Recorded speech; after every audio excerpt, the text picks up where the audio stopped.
تو حاضرین گرامی، اس شہر رمضان میں لاکھوں کروڑوں اربوں کتابوں میں سے،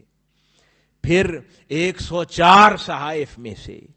پھر 4 آسمانی کتابوں میں سے وہ معارف کے انبار اکٹھے ہوئے زمانوں میں لاکھوں سال کے اندر انسانیت کے اوپر وہ علم کے مطالب کے انبار جو شخصیات کے ذریعے اترتے رہے، پھر اس سارے سمندر میں اللہ رب العزت نے وہ کتاب تاجدار کائنات صلی اللہ علیہ وآلہ وسلم کے ذریعے ہمیں عطا فرما دی، جو صرف اپنے علم کے اوج کمال پر نہیں ہے بلکہ وہ علم کی انتہا رکھنے کے باوجود اتنی آسان ہے کہ اپنے قاری کو ابتدا میں بھی پوری بات سمجھاتی ہے اور انتہا میں بھی پوری بات سمجھاتی ہے۔ کوئی عام گناہگار مسلمان ہو اس کو بھی پیغام دیتی ہے، اور کوئی اپنے دور کا غوث اور قطب ہو اس کے لیے بھی کافی ہے، اس کو بھی فیض دیتی ہے۔ ابتدائی درجے کا مسلمان سیکھتا رہتا ہے، اس کو بھی کافی ہے، اور کوئی اپنی ولایت کی انتہا پر بیٹھا ہوا غوث اور قطب ہو اس کو بھی کافی ہے،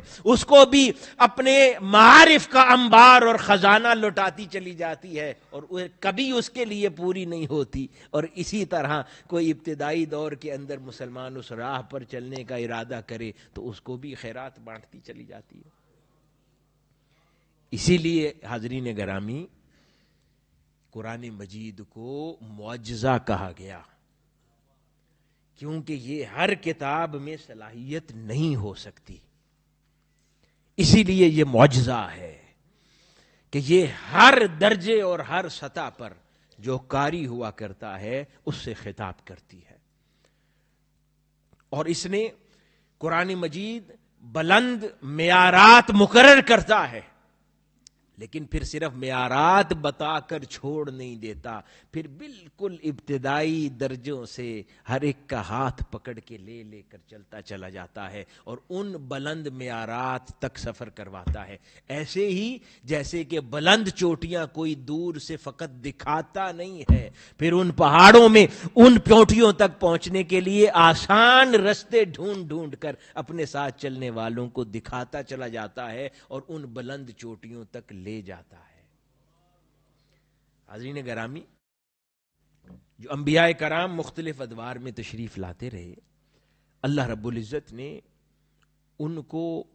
جو معجزات عطا فرمائے وہ عموماً معجزات حسی نوعیت کے تھے۔ کس نوعیت کے؟ حسی، یعنی سماعت سے متعلق تھے یا دیکھے جا سکتے تھے، اور ان سے فائدہ اٹھانے والے لوگ بھی وہی تھے کہ جنہوں نے اس وقت دیکھا۔ مثال کے طور پر سیدنا صالح علیہ السلام کی اونٹنی کا واقعہ ہے۔ اب اس سے فائدہ اور ایمان کو تقویت انہی لوگوں کو میسر آئی جو اس وقت موجود تھے۔ ان کے سامنے وہ اونٹنی پہاڑ سے برآمد ہوئی تو پھر نبی کی شان دیکھ لی اور ان تک وہ دعوت پہنچ گئی۔ اب ہزاروں سال بعد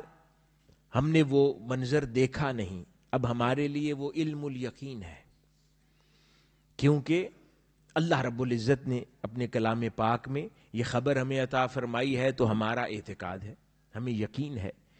اب جس کا قرآن پر اعتقاد مضبوط ہوگا اسی کا اس واقعے پر اعتقاد ہوگا۔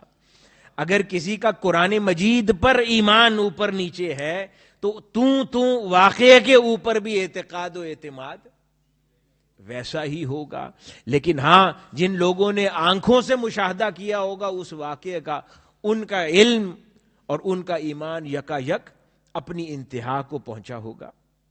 تو جو حسی معجزات ہیں وہ اس وقت اپنے دیکھنے والوں کو فائدہ پہنچاتے ہیں، لیکن حاضرین گرامی، اللہ رب العزت نے قرآن مجید کو عقلی معجزہ قرار دیا، اور عقلی معجزے کا کمال یہ ہے کہ اب یہ زمانے کی اور حصوں کی قید سے ماورا ہو جاتا ہے۔ اب یہ مقید نہیں ہے کہ کسی ایک وقت میں، کسی ایک لمحے میں، کسی ایک دن میں، کسی ایک گھڑی اور دور میں کچھ خاص لوگوں کے سامنے یہ رونما ہوا اور صرف انہی کے ایمان کو تقویت دی، نہیں، بلکہ یہ جب سے نازل ہوا اور قیامت تک جب 1400 سال اور اس کے بعد نہ جانے ہزاروں سال تک جب کوئی اس کی پرتیں پلٹتا رہے گا، اس کی صورتیں اور اس کی آیات میں غوطہ زنی کرتا رہے گا، اس کے انوار سے فائدہ اٹھاتا رہے گا، تو اس کے اوپر اس کے معارف اور اس کے عجائب کے پردے اٹھتے چلے جائیں گے، تو اس کے ایمان کو یہ تقویت فراہم کرتا چلا جائے گا۔ یعنی اب اللہ رب العزت نے قرآن کے لیے وقت کی قید ختم کر دی، کیونکہ یہ معجزہ تاجدار کائنات صلی اللہ علیہ وآلہ وسلم کو عطا ہوا اور حضور کی نبوت و رسالت ہر دور کے لیے ہے اور قیامت تک کے لیے ہے، تو حضور کا یہ معجزہ قرآن بھی ہر دور کے لیے ہے اور قیامت تک کے لیے ہے۔ اور پھر اس دور میں اللہ رب العزت نے سائنسی علوم و فنون اور لوگوں کی انسانی ذہانت کو بھی دیگر اقوام کے مقابلے میں اس کی انتہا اور عروج پر پہنچایا ہے،